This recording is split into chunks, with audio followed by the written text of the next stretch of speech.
നമസ്കാരം. വിശ്വവിഖ്യാതമായ പല കണ്ടുപിടുത്തങ്ങളും നടത്തിയ സയൻറ്റിസ്റ്റുകൾ പലരും മാനസികമായ ബുദ്ധിമുട്ട് അനുഭവിച്ചിരുന്നവരാണെന്ന് നമ്മൾ കേട്ടിട്ടുണ്ട്. അതുപോലെ ഒരാളാണ് പ്രൊഫസർ ജോൺ നാഷ്. സ്കീസോഫ്രീനിയ എന്ന അസുഖത്തെക്കുറിച്ച് എ ബ്യൂട്ടിഫുൾ മൈൻഡ് എന്ന മൂവിയിലൂടെ ചിത്രീകരിച്ചിരിക്കുന്നത് വളരെ മനോഹരമായിട്ടാണ്. നമ്മൾ ഇന്ന് സംസാരിക്കാൻ പോകുന്നതും മനസ്സിലാക്കാൻ പോകുന്നതും സ്കീസോഫ്രീനിയ എന്ന അസുഖത്തെക്കുറിച്ചാണ്. ഞാൻ ഡോക്ടർ അനശ്വര ദേവ്. ഈ സ്കീസോഫ്രീനിയ എന്ന ആ വാക്കിൻ്റെ തന്നെ അർത്ഥം വരുന്നത് ഇമോഷണൽ അലൂഫ്നെസ് ഓർ സോളിറ്ററി ഹാബിറ്റ്സ്. അവരെപ്പോഴും ഇമോഷണലി അലൂഫായിരിക്കും, ഒറ്റപ്പെട്ടുകൊണ്ടായിരിക്കും, ഒറ്റപ്പെട്ടിട്ടുള്ള കാര്യങ്ങളായിരിക്കും അവർ കൂടുതലും ചെയ്യും. റിയാലിറ്റിയും അൺറിയാലിറ്റിയും തമ്മിൽ അവർക്ക് ഒരു ഡിഫറൻസിയേഷൻ ഉണ്ടാവില്ല. അതായത് they will be in to fantasy world.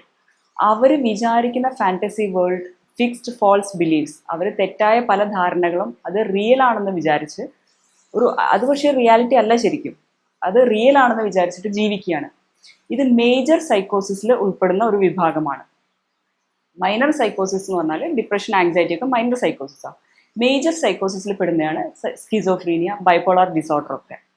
ഇതിൽ ടോട്ടൽ ഡിസിൻറ്റഗ്രേഷൻ ഓഫ് പേഴ്സണാലിറ്റി വരികയാണ്. ഇതിൽ പേഷ്യൻറ്റിന് ഐ ടു ഐ കോണ്ടാക്റ്റ് കുറവായിരിക്കും. And they won't concentrate in their grooming, self care കുറവായിരിക്കും. ആൻഡ് ഒരാൾ സംസാരിച്ചു കഴിഞ്ഞാൽ അവരുടേതായ ഇൻ്റർപ്രിട്ടേഷൻസ് ആണ് അവർ കൊണ്ടുവരിക. അവരുടേതായ ഒരു തിങ്കിങ് പ്രോസസ്സ്, ഫാൻറ്റസി വേൾഡ്, അത് വേറൊരാൾക്ക് പറഞ്ഞ് മനസ്സിലാക്കാൻ ബുദ്ധിമുട്ടായിരിക്കും. അവരത് അംഗീകരിക്കില്ല ആ പറയുന്നതൊന്നും തന്നെ. സോ ഇതൊക്കെയാണ് പൊതുവെ സ്കിസോഫ്രീനിയ പെട്ടെന്ന് നമുക്ക് മനസ്സിലാക്കാൻ പറ്റുന്നത്. WHO സ്റ്റാറ്റിസ്റ്റിക്സ് പ്രകാരം ടീനേജുകളിൽ നിന്നും ഇതിൻ്റെ ടെൻഡൻസി കണ്ടു തുടങ്ങും. അതായത് ഒരു ആൺകുട്ടികൾ 17 മുതൽ 20 വയസ്സ് വരെയും പെൺകുട്ടികൾ 17 മുതൽ 30 വയസ്സ് വരെയും ഇത് കാണപ്പെടുന്നുണ്ട്. ജർമ്മനിയിൽ നടന്ന വെരി റീസെൻറ്റ് സ്റ്റഡി 2024 നടന്ന പഠനം വെച്ചിട്ട് സിറ്റികളിൽ കാണുന്ന മെൻ്റൽ ഡിസോർഡറുകളിൽ മെയിനായി കാണുന്ന ആങ്സൈറ്റി, ഡിപ്രഷൻ്റെ കൂടെ കാണുന്ന ഒരു മെൻ്റൽ അവസ്ഥയാണ് സ്കിസോഫ്രീനിയ. അതിൽ കാരണം പറയുന്നത് ഒന്ന് സിറ്റീസിലുള്ള സോഷ്യോ എക്കണോമിക് സ്റ്റാറ്റസ്, പോവേർട്ടി പറഞ്ഞാൽ ഒരു അബ്ജക്റ്റ് പോവേർട്ടി സിനാരിയോ അല്ല. നമ്മൾ ഒരു കമ്പാരിറ്റീവ് സ്റ്റഡി ചെയ്യുകയാണ് നമ്മൾ സ്വയം, നമ്മളൊന്നും ആയില്ല, അങ്ങനെ പല കമ്പാരിറ്റീവ് സ്റ്റഡി വെച്ചിട്ട് സ്വയം സ്ട്രെസ് ഉണ്ടാവുകയാണ്. Then accidents, then criminals, then toll building structures. ഇതൊക്കെ എന്ത് കാര്യം നേച്ചറിൽ നിന്നും ദൂരോട്ട് പോകുന്നോ അത്രയും നമ്മുടെ മൈൻഡിനെ അത് എഫക്റ്റ് ചെയ്യും. സോ അതിൽ നിന്ന് തന്നെ മനസ്സിലാക്കാം, നമ്മളൊരു പുരോഗമിക്കുമ്പോൾ അതിൻ്റെ കൂടെ എഞ്ചിനീയർ ആവട്ടെ, ബയോളജി റിലേറ്റഡ് അല്ലാത്തതും ഡോക്ടേഴ്സും അല്ലാത്ത ആൾക്കാർക്കും ഇതിലൊരു പങ്കുണ്ട്. എന്ത് കാര്യം നമ്മൾ പുരോഗമനത്തിൻ്റെ പേരിൽ ചെയ്യുമ്പോഴും നേച്ചറിനോട് ക്ലോസ് ആയി നിന്നുകൊണ്ട് ചെയ്താൽ ഒരു പരിധിവരെ മാനസികമായ ബുദ്ധിമുട്ടുകൾ ഫിസിക്കൽ കോസ് കാറ്റഗറിയിൽ നിന്ന് ഉണ്ടാകുന്ന ബുദ്ധിമുട്ടുകൾ നമുക്ക് കുറയ്ക്കാൻ പറ്റും. പിന്നൊന്നാണ് ചൈൽഡ്ഹുഡ് അഡ്വേഴ്സിറ്റീസ്, ചെറുപ്പകാലത്തിൽ ഉണ്ടായ അബ്യൂസുകളും കാര്യങ്ങളും ബുദ്ധിമുട്ടുകളും. പിന്നെ ഡ്രഗ് അഡിക്ഷൻ. ആ ടീനേജ് പ്രായത്തിലാണ്, ഓരോ പ്രായത്തിൻ്റെതായ ഒരു വ്യത്യാസമാണ്. ആ പ്രായത്തിലാണ് നമ്മൾ ഡ്രഗ് അഡിക്ഷനൊക്കെ ആയിട്ട് കൂടുതലായിട്ട് കണക്റ്റഡ് ആവുന്നത്. ഈ ഡ്രഗ് അഡിക്ഷൻ്റെ സിംറ്റംസും സ്കിസോഫ്രീനിയ സിംറ്റംസും കുറച്ച് ഹാലുസിനേഷൻ ലെവലിൽ വരുമ്പോൾ പലതും സിമിലർ ആയിട്ട് വരാറുണ്ട്. സ്കിസോഫ്രീനിക് ടെൻഡൻസി ഉള്ളവർക്ക് കൂടുതലായിട്ട് ഡ്രഗ് അഡിക്ഷന് പോകാനുള്ള സാധ്യതയുണ്ട്. ഡ്രഗ് അഡിക്ഷൻ വന്നു കഴിഞ്ഞാൽ സ്കിസോഫ്രീനിയ ട്രിഗർ ചെയ്യാനുള്ള സാധ്യതയുണ്ട്. So be careful, because schizophrenia നമുക്ക് മാനേജബിൾ എന്ന് പറയുന്ന കണ്ടീഷൻ്റെ താഴെ വരുന്നുള്ളൂ. സ്കീസോഫ്രീനിയയ്ക്ക് ക്യൂർ ക്ലെയിം ചെയ്യുന്നില്ല. സോ ഏതൊരു സാധനവും വരാതിരിക്കാൻ ശ്രമിക്കുക. Prevention is better than cure. പിന്നെ സൊസൈറ്റിയിൽ വരുന്ന ഒരു കാര്യം ഡിസ്ക്രിമിനേഷൻ ആണ് വരുന്നത്. So try not to discriminate, so that injustice feeling, അങ്ങനെ പല തരത്തിലുള്ള ഇമോഷൻസിലാണ് വൈകാരികമായിട്ട് ഇവരെ പല തരത്തിൽ ബാധിക്കുമ്പോഴാണ് ഇങ്ങനത്തെ ഒരു അവസ്ഥയിലേക്ക് പോകുന്നത്. അതായത് ആ സൊസൈറ്റിയിൽ നിന്നും വിട്ടു നിൽക്കാൻ തുടങ്ങും. ലൈക്ക് ഫോൺ അഡിക്ഷൻ ആവാം, അല്ലെങ്കിൽ അബ്സോർബ്ഡ് മൈൻഡ് എന്ന് പറയും, അല്ലെങ്കിൽ ആബ്സെന്റ് മൈൻഡ് ആവും. അങ്ങനെ വന്ന് ആൾക്കാരുമായിട്ട് സോഷ്യൽ വിഡ്രോവൽ വരും. ഇതിൽ സിംറ്റംസ് പറയുകയാണെങ്കിൽ ഈ ബ്യൂട്ടിഫുൾ മൈൻഡിലുള്ള ജോൺ നാഷ് എന്ന് പറഞ്ഞ പ്രൊഫസറിനെ നമുക്ക് മൂവി കണ്ടവർക്ക് മനസ്സിലാവും. അയാളുടെ ജീവിതത്തിൽ വളരെയധികം ഇൻവോൾവ് ആയിരിക്കുന്നത് മാത്തമാറ്റിക്കൽ കാൽക്കുലേഷനും കാര്യങ്ങളുമായിട്ടാണ്. ആൻഡ് ഇമോഷണലി കണക്റ്റഡ് ആയിട്ടുള്ള ഒരാൾ അദ്ദേഹത്തിൻ്റെ ഭാര്യയായിട്ടാണ്. ആൻഡ് പിന്നെ അദ്ദേഹത്തിൻ്റെ അൺറിയൽ ആയിട്ടുള്ള ഒരു ചാൾസ് എന്ന് പറഞ്ഞൊരു ക്യാരക്ടർ, അത് അദ്ദേഹത്തിൻ്റെ ഹാലുസിനേഷൻ കൊണ്ട് അയാൾ തന്നെ രൂപപ്പെടുത്തിയ ഒരു ക്യാരക്ടറാണ്.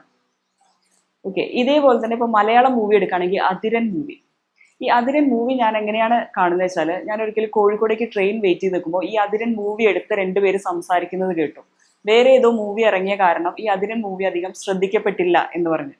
സോ അന്ന് ഞാൻ ഉടനെ തന്നെ ആ കോഴിക്കോട് വിസിറ്റ് കഴിഞ്ഞിട്ട് ഞാൻ കണ്ടത് ഫസ്റ്റ് അതിരൻ മൂവിയാണ്. സ്കീസോഫ്രീനി കണ്ടീഷൻ മലയാള സിനിമയിൽ ഇത്രയും ഭംഗിയായിട്ട് എടുത്ത വേറെ മൂവിയില്ല. അതിൽ ആ സിംറ്റംസ് കറക്റ്റായിട്ട് നോക്കിയാൽ അറിയാം. അതിൽ ആ ലക്ഷ്മി എന്ന് പറഞ്ഞൊരു ക്യാരക്ടർ, അതൊരു ഇമാജിനറി ക്യാരക്ടറായിരുന്നു. അത് ആ പൂളിലേക്ക് വീഴുന്നത് ആരോ തന്നെ തള്ളിയിടുന്നു എന്നുള്ളൊരു തോന്നലായിരുന്നു. That's paranoid feature. Okay. And അദ്ദേഹം അതിൽ ആ ഫഹദ് ഫാസിലിന്റെ ക്യാരക്ടർ ഓൾറെഡി പല കുറ്റകൃത്യങ്ങളും ചെയ്തിട്ടുണ്ടായിരുന്നു. സോ അതൊരു എക്സ്ട്രീം ലെവൽ ഓഫ് സ്കീസോഫ്രീനിയാണ്. സാധാരണ ലൈഫിൽ സ്കീസോഫ്രീനിക് പേഷ്യൻസ് അത്രയും കുറ്റകൃത്യത്തിലേക്ക് പോവില്ല. അത് യൂഷ്വലി വരാറ് ആൻറ്റി സോഷ്യൽ പേഴ്സണാലിറ്റി ഡിസോർഡർ ഉള്ളവർക്കാണ്. എന്നാലും പ്രോപ്പറായിട്ട് ട്രീറ്റ്മെൻറ്റ് എടുത്തിട്ടില്ലെങ്കിൽ ഈ കണ്ടീഷനിലേക്ക് പോവാം സാധ്യതയുണ്ട്. സെൽഫ് ഹാമിനോ അല്ലെങ്കിൽ വേറുള്ളവരെ ഹാം ചെയ്യാനുള്ള സാധ്യതയുണ്ട്. ബിക്കോസ് അവരുടെ കൊഗ്നിറ്റീവ് പ്രോസസ്സിനെ അത് എഫക്റ്റ് ചെയ്യാണ്. അതായത് പ്രോപ്പറായിട്ട് അവർക്ക് ചാനലൈസ് ചെയ്യാൻ പറ്റുന്നില്ല അവരുടെ thoughts. Disorganised thoughts, behaviour, perception. ഒരാൾ ഒരു കാര്യം പറഞ്ഞത് കറക്റ്റായിട്ട് മനസ്സിലാക്കാൻ പറ്റുന്നില്ല, അല്ലെങ്കിൽ മനസ്സിലാക്കിയ കാര്യം കറക്റ്റായിട്ട് കൺവേ ചെയ്യാൻ പറ്റില്ല. Because it's all chaotic in there brain, organised അല്ല. സോ അതിന് അവർക്ക് വിയേർഡ് മാനറിസംസ് അവർ കാണിക്കാൻ തുടങ്ങും. ഇങ്ങനെ പല പല സിംറ്റംസ് ആണ് അതിലുള്ളത്. ഈ ജോൺ നാഷ് എന്ന് പറയുന്ന അദ്ദേഹം ഈ ഹാലുസിനേഷൻ സ്റ്റേജിൽ കൂടെ വളരെ തീവ്രമായിട്ടാണ് കടന്നു പോകുന്നത് അതിൽ കാണിക്കുന്നുണ്ട്. ഇതിന്റെ മെയിൻ ആയിട്ടുള്ള കുറച്ച് സിംറ്റംസ് പറഞ്ഞാൽ, ഒന്ന് തോട്ട് എക്കോ, അതായത് അവനവന്റെ ചിന്തകൾ തന്നെ നമുക്ക് തന്നെ കേൾക്കുക. പിന്നെ തോട്ട് ബ്രോഡ്കാസ്റ്റിംഗ്, അതായത് അവനവന്റെ ചിന്തകൾ ബാക്കിയുള്ളവർ കേൾക്കുമോ എന്നുള്ള തോന്നൽ. പിന്നെ ഒന്ന് thought insertion or thought withdrawal, അവനവന്റെ ചിന്തകൾ ശരിയാണോ എന്നുള്ള തോന്നൽ. ഇത് കൂടാതെ 3 conditions like hallucination, illusion, delusion. ഇത് മൂന്നും എന്താന്ന് നോക്കാം. ഹാലുസിനേഷൻ എന്ന് പറഞ്ഞാൽ നമുക്ക് ഇല്ലാത്തൊരു കാര്യം കേൾക്കുകയോ കാണുകയോ നമ്മൾക്കത് തൊടുന്ന പോലെ ഫീൽ ചെയ്യോ അങ്ങനത്തെ തോന്നലുകളെയാണ് ഹാലുസിനേഷൻ എന്ന് പറയാം. ഡെല്യൂഷൻ എന്ന് പറഞ്ഞാൽ നമ്മൾക്കത് നമ്മൾ വേറെ ആരോ ആണെന്നുള്ളൊരു തോന്നലൊക്കെ. അതായത് ഒരു ഡെല്യൂഷൻ ഓഫ് ഗ്രാൻഡിയർ ആണ് ഇതിൽ കൂടുതലായിട്ടും കാണാറ്. കാരണം ഇത് കാണിക്കുമ്പോൾ എവിഡൻ്റ് ആയിട്ട് ബാക്കിയുള്ളവർക്ക് അറിയാൻ പറ്റുന്നുണ്ട്. അതായത് ഞാൻ എന്തോ വലിയ ആളാണ്. ആ ജോൺ നാഷ് അതിൽ പറയുന്നുണ്ട്, ഒരു മാഗസിനിൽ ഫോട്ടോ വന്നപ്പോൾ എന്തിനാണ് 4 പേരുടെ ഫോട്ടോ? സാധാരണ ജീനിയൽസിൽ നിന്നും ഞാൻ ഒരുപടി മേലുള്ള ജീനിയൽസ് അല്ലേ, അപ്പൊ എൻ്റെ ഫോട്ടോ മാത്രമല്ലേ അവിടെ വരേണ്ടത് എന്ന് പറയുന്നുണ്ട്. ആ ഡെല്യൂഷൻ ഓഫ് ഗ്രാൻഡിയർ ആണ് അത് കാണിക്കുന്നത്. അപ്പോൾ സെലിബ്രിറ്റി, ഞാൻ ഒരു പേഷ്യൻ്റ് ഉണ്ടായിരുന്നു, ഞാൻ മൈക്കിൾ ജാക്സൺ ആണെന്നാണ്, ഒരു പയ്യനാ, ടീനേജ് പയ്യനാ, മൈക്കിൾ ജാക്സൺ ആണെന്നുള്ള തോന്നലാണ് ആ പയ്യന്. അത് നമുക്ക് പറഞ്ഞ് മനസ്സിലാക്കാൻ പറ്റില്ല. ദേ റിക്വയർ ഇന്റർവെൻഷൻ. ഓക്കെ. സോ അത് കഴിഞ്ഞ് വരുന്നതാണ് ഇല്യൂഷൻ. കഴിഞ്ഞു വരുന്ന എന്നല്ല, ഇതിന്റെ വേറൊരു ആസ്പെക്റ്റ് ആണ് ഇല്യൂഷൻ. ഇല്യൂഷനിൽ സംഭവിക്കുന്നത് ഒന്ന് വേറൊന്നാണെന്ന് തോന്നുക. അതായത് ഒരു ഇല ഇളകി, ആ ഇല ഇളകി ഇരുട്ടത്താണെങ്കിൽ അത് ആരോ പോയ പോലെ ഒരു തോന്നൽ, ഒന്നിനെ വേറൊന്നായി തോന്നുക. സോ ഇങ്ങനെ ഓരോ തോന്നലുകളും വെക്കുക. ഈ തോന്നലനുസരിച്ച് റിയാക്ട് ചെയ്യുമ്പോഴാണ് കണ്ടു നിൽക്കുന്നവർക്ക് ഇവർക്ക് എന്തോ പ്രശ്നം ഉണ്ടല്ലോ എന്ന് തോന്നുക. ബിക്കോസ് കണ്ടു നിൽക്കുന്ന ആൾക്ക് ഇയാളുടെ തോന്നലിലുള്ള ആളവിടെ കാണുന്നില്ല. So they are responding back. അവർക്ക് കുറേ വോയിസുകൾ തലയിൽ കേട്ടോണ്ടിരിക്കുക, ഒരാൾ വന്ന് നിന്ന് സംസാരിക്കുക, സോ നീ ഒന്ന് പോ, അല്ലെങ്കിൽ അവർക്കത് മനസ്സിലാവില്ല അങ്ങനെ ഒരാളില്ല എന്നുള്ളത്. ബ്യൂട്ടിഫുൾ മൈൻഡിൽ ചാൾസ് എന്ന് പറഞ്ഞ ഫ്രണ്ട് എന്ന് പറഞ്ഞാൽ ഒറിജിനലാ. സോ അതിൽ ലാസ്റ്റിൽ ചോദിക്കുന്നുണ്ട് വേറൊരു ലേഡിനോട്, ഇത് ബെറ്റർ ആയി വരുന്ന സമയത്ത് ചോദിക്കുന്നുണ്ട്, ശരിക്കും ഒറിജിനൽ ആയിട്ട് ഒരാൾ വരും, അപ്പോൾ ചോദിക്കും ഇയാൾ നിങ്ങൾക്ക് കാണാൻ പറ്റുന്നുണ്ടോ. അതായത് വേറൊരാൾക്ക് കാണാൻ പറ്റുന്നുണ്ടെങ്കിലാണ് അത് റിയൽ, അല്ലെങ്കിൽ എൻ്റെ അൺറിയൽ തോട്ടാന്ന് വരെ ഡിഫറൻഷിയേറ്റ് ചെയ്യേണ്ട ഒരു അവസ്ഥ വരെ എത്തുകയാണ്. ഇപ്പൊ നമ്മൾ സംസാരിച്ചുകൊണ്ടിരുന്നത് ഇതിന്റെ പോസിറ്റീവ് സിംറ്റംസ് ആണ്. ഇനി ഇതിന്റെ നെഗറ്റീവ് സിംറ്റംസ് നോക്കാം. അതായത് ഒരു പ്രൊഡ്രോമൽ സ്റ്റേജിൽ ഫസ്റ്റ് സോഷ്യലി വിഡ്രോ ആവുന്നു, മ്യൂട്ടിസം, എപ്പതി, അങ്ങനെ മിണ്ടാതെയാവുന്നു, സോഷ്യൽ കണക്ഷൻ ഫുള്ള് വിഡ്രോ ചെയ്ത് അബ്സോർബ്ഡ് ആവുകയാണ്. ഇത് കഴിഞ്ഞിട്ടുള്ളൊരു ഫസ്റ്റ് ബ്രേക്ക് ത്രൂ ആണ് നമ്മളുടെ ഈ പോസിറ്റീവ് സിംറ്റംസ് വരുന്നത്. Then it lead to complication. ഇങ്ങനെയാണ് അതിന്റെ സിംറ്റംസ് പോകുന്നത്. ടൈപ്സ് ഓഫ് സ്കീസോഫ്രീനിയ എന്ന് പറഞ്ഞാൽ പല രീതിയിലുണ്ട്. സിമ്പിൾ ആയിട്ടുള്ള സ്കീസോഫ്രീനിയയിൽ ആദ്യം തന്നെ ഈ ഹാലുസിനേഷൻ ഒന്നും കാണില്ല, സോഷ്യൽ വിഡ്രോവലൊക്കെ ആയിരിക്കും കൂടുതലും കാണാം. ദെൻ പാരനോയിഡ്, കാറ്ററ്റോണിക്, ഹെബിഫ്രെനിക്, അങ്ങനെ പലതരം സ്കീസോഫ്രീനിയാസ് ഉണ്ട്. അതിൽ ഏറ്റവും എളുപ്പത്തിൽ ആൾക്കാർ ഫൈൻഡ് ഔട്ട് ചെയ്യുക പാരനോയിഡ് ആയിരിക്കും. കാരണം സംശയരോഗം, എസ്പെഷ്യലി ഹസ്ബൻഡ് വൈഫ് റിലേഷൻഷിപ്പിലാണെങ്കിൽ നല്ല സംശയരോഗമായിരിക്കും അങ്ങോട്ടും ഇങ്ങോട്ടും. അതിനെ ഓറിയന്റ് ചെയ്തിട്ട് തന്നെ വേറെ അസുഖങ്ങളുണ്ട്. ബട്ട് ഇത് എവിഡന്റ് ആയിട്ട് നമുക്ക് ആൾക്കാർക്ക് മനസ്സിലാവാൻ പറ്റുന്ന ഒരു സിറ്റുവേഷൻ ആണത്. ഇത് സ്കിസോയിഡ് പേഴ്സണാലിറ്റി ഡിസോർഡർ എന്ന് പറയുന്നതായിട്ട് ഡിഫറൻഷിയേറ്റ് ചെയ്യണം. ഈ പേഴ്സണാലിറ്റി ഡിസോർഡറിൽ നമ്മൾക്ക് ഹാലുസിനേഷൻ ഒന്നും അധികം കാണുന്നില്ല. ദേ will be in their own world. അവരൊരു റിപ്പീറ്റേറ്റീവ് ടാസ്ക് ഒക്കെ ചെയ്തുകൊണ്ടിരിക്കും. വേറെ ആൾക്കാരായിട്ട് ഇമോഷണലി അവർ കണക്റ്റഡ് ആവില്ല. ദേ will be in their own world. അവർക്ക് ബാക്കിയുള്ളവർക്ക് ഡിസിൻട്രസ്റ്റ് ആയിരിക്കും. ഒരു ഫാന്റസി വേൾഡിലായിരിക്കും അവർ അവരുടേതായ കാര്യങ്ങളൊക്കെ ആയിട്ട് ചെയ്തു പോകുന്നത്. ആ ഒരു ഡിസോർഡർ അതൊരു എക്സ്ട്രീം ലെവലിലേക്ക് പോകണം. ഇതൊരു മനുഷ്യന്റെ ടൈപ്പ് ഓഫ് പേഴ്സണാലിറ്റിയിൽ അതൊരു എക്സ്ട്രീം ലെവലിലേക്ക് പോകുമ്പോഴാണ് ഡിസോർഡർ എന്നുള്ള കാറ്റഗറിയിലേക്ക് പോവുക. സ്കീസോഫ്രീനിയ എങ്ങനെ മാനേജ് ചെയ്യാം എന്നുള്ളത് നമുക്ക് നോക്കാം. ഫസ്റ്റ് പ്രോപ്പർ അസസ്മെന്റ്, കറക്റ്റായിട്ട് അസസ് ചെയ്യുക. അതിൽ MRI വളരെ മാർക്ക്ഡായിട്ട് നമുക്ക് ഇതിനെ ഡിഫറൻഷിയേറ്റ് ചെയ്യാൻ ഹെൽപ്പ് ചെയ്യുന്നതാണ്. അത് കഴിഞ്ഞാൽ ഡ്രഗ് അഡിക്ഷനോ അങ്ങനത്തെ വല്ല കാര്യങ്ങളോ ഉണ്ടെങ്കിൽ അതിനെ മാനേജ് ചെയ്യുക. അതായത് അതൊരു ഫിസിക്കൽ ഫാക്ടറാണ് അവിടെ. ഇതേപോലെ തന്നെ മെന്റൽ ഫാക്ടേഴ്സ് ഉണ്ടാവും. അതായത് നമ്മളുടെ ചുറ്റുപാട്, നമ്മളുടെ ആംബിയൻസ് ഓക്കെ അല്ലെങ്കിൽ നമ്മൾ എത്ര മെഡിസിൻ എടുത്തിട്ടും എന്ത് ചെയ്തിട്ടും തിരിച്ചു പോകുന്നത് ചുറ്റുപാട് നല്ല ആംബിയൻസ് അല്ല. അപ്പോൾ ഒരു ഫാമിലി തെറാപ്പി തന്നെ അവർക്ക് കൊടുക്കേണ്ടി വരും. ഫാമിലിനെ പറഞ്ഞ് മനസ്സിലാക്കുക. ആൻഡ് ഇതിൽ യൂഷ്വലി തെറാപ്പീസ് എടുക്കുന്നത് ടോക്ക് തെറാപ്പീസ് ആണ്, കൊഗ്നിറ്റീവ് ബിഹേവിയറൽ തെറാപ്പി. അതായത് ഈ ഹാലുസിനേഷൻസുമായിട്ട് എങ്ങനെ കോപ്പപ്പ് ചെയ്യാം, കാരണം ഇത് പോവില്ല. അപ്പോൾ എങ്ങനെ കോപ്പപ്പ് ചെയ്യാം, അതിനെ റെസ്പോണ്ട് ചെയ്യാതിരിക്കാം, എങ്ങനെ അത് മെന്റലി സ്ട്രെസ് വരാതെ കോപ്പപ്പ് ചെയ്യാം, ഇത് തെറാപ്പിയിലൂടെ കിട്ടും. പിന്നെ medical treatment usually allopathic psychiatric drugs ആണ് കൊടുക്കുക.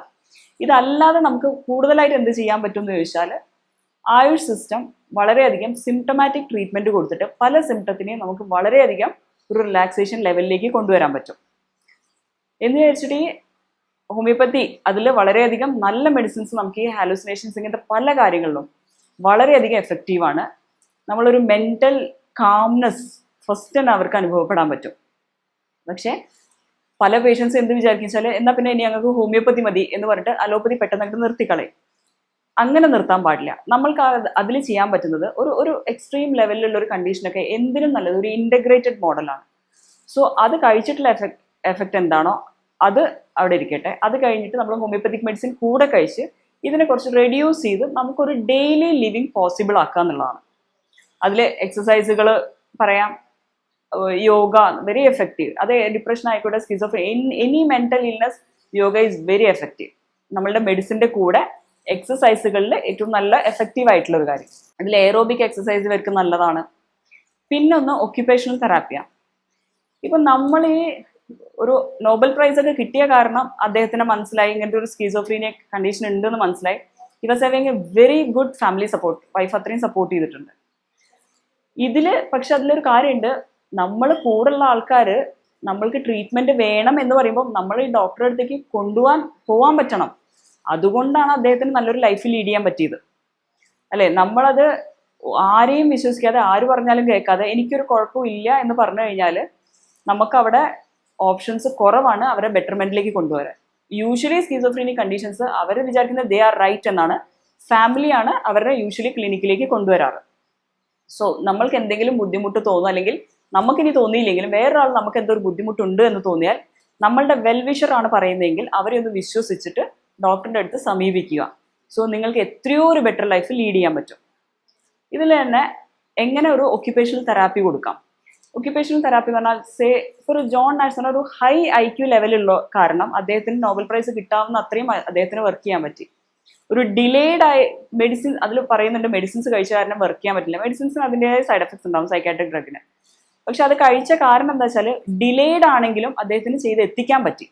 പക്ഷെ അത് കഴിച്ചിട്ടില്ലെങ്കിൽ കംപ്ലീറ്റ് ഡിസോർഗനൈസ്ഡ് ആയിട്ട് അദ്ദേഹത്തിന്റെ കഴിവ് ഒരിക്കലും പുറത്തേക്ക് വരാൻ പോകുന്നില്ല. അതാണ് ഇതിലെ വ്യത്യാസം വരുന്നത്. പക്ഷെ IQ കുറവുള്ളവരുണ്ടാവും. അവരെന്ത് ചെയ്യും, അവർക്ക് they can choose some data entry, ഒരു റൊട്ടീൻ ജോബ്സ് നമുക്ക് ഏറ്റെടുക്കാൻ പറ്റും. അതായത് data entry, landscaping, cleaning jobs ഇതൊക്കെ റൊട്ടീനായിട്ട് ചെയ്തുകൊണ്ടിരിക്കുക. ആൻഡ് അവരുടെ പരിചയമുള്ള സാഹചര്യത്തിൽ കൂടുതലായിട്ട് നിൽക്കുക. അതായത് ആ പരിചയമുള്ള സെയിം സ്ഥലത്ത് തന്നെ അധികം നേരം വർക്ക് ചെയ്യുക, അല്ലെങ്കിൽ ഓർഗനൈസ്ഡ് ആയിട്ടുള്ള അതിങ്ങനെ സാധനങ്ങൾ അങ്ങോട്ടും ഇങ്ങോട്ടും മാറ്റിയിട്ട് അല്ലെങ്കിൽ റീഅറേഞ്ച് ചെയ്യാതെ സെയിം സ്ഥലത്ത് മോണോട്ടോണസ് ആയിട്ട് വർക്ക് ചെയ്യാൻ പറ്റുക. ഇമോഷണലി കണക്റ്റഡ് ആവാത്ത തരം ജോബ്സ് ഏറ്റെടുക്കാം. അല്ല, അത്യാവശ്യം IQ ഉണ്ടെങ്കിൽ നല്ല കഥാകൃത്തുക്കൾ, because they have immense imagination, they can have weird imagination, നല്ല തിരക്കഥകൾ സൃഷ്ടിക്കാൻ പറ്റും. അതുപോലെ നല്ല ഗ്രാഫിക് ഡിസൈനേഴ്സ് അല്ലെങ്കിൽ സം സയൻറ്റിസ്റ്റ്, അങ്ങനെ വളരെ നല്ല ഏരിയയിൽ പോകാൻ പറ്റും. If you have a business, അവരുടേത് ഐഡിയാസ് എന്ന് പറഞ്ഞാൽ യുണീക്ക് ആയിരിക്കും. ദേ വിൽ ബി, അവർക്ക് വളരെ യുണീക്കായിട്ട് നല്ല ഐഡിയാസ്, പുതിയ ഫ്രഷ് ഐഡിയാസ് കൊണ്ടുവരാൻ പറ്റും. അത് നമ്മളുടെ ഒരു ബിസിനസ് ചെയ്യുകയാണെങ്കിൽ നമ്മളുടെ ബിസിനസ്സിൻ്റെ ഒരു അസറ്റ് ആയിരിക്കും അവരുടെ ideas. But they won't be having the capability to execute it. അത് ഒരു ബിസിനസ് തരത്തിൽ അത്രയും ഓർഗനൈസ്ഡ് ആയിട്ട് കൊണ്ടുപോകാനുള്ള ഒരു കഴിവെന്നല്ല, അവർക്കത് പറ്റില്ല. Because they are basically disorganised.